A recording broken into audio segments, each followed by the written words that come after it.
Hey everyone, welcome back to our channel.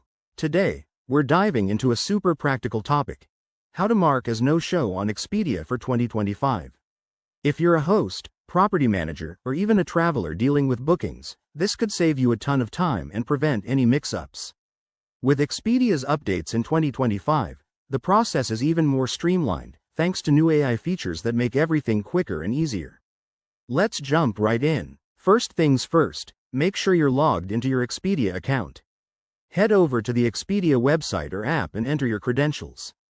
If you don't have an account, you'll need to create one. It's free and takes just a minute. Once you're in, navigate to the My Trips or Reservations section. This is where all your active bookings are listed. Now, find the specific booking you want to mark as no-show. Click on it to open the details.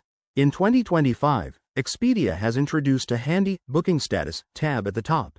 Click that to reveal options like Check-in, Cancel, or the one we need: Mark as no-show.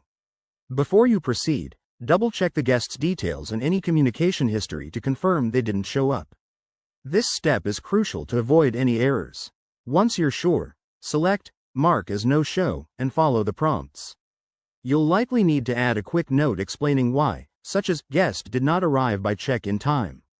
Expedia's AI might even suggest reasons based on your past interactions. Pretty cool, right? Hit confirm, and you'll get a confirmation email or notification.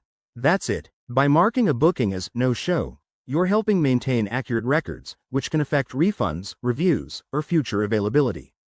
Remember, always handle this professionally, as it could impact the guest's account.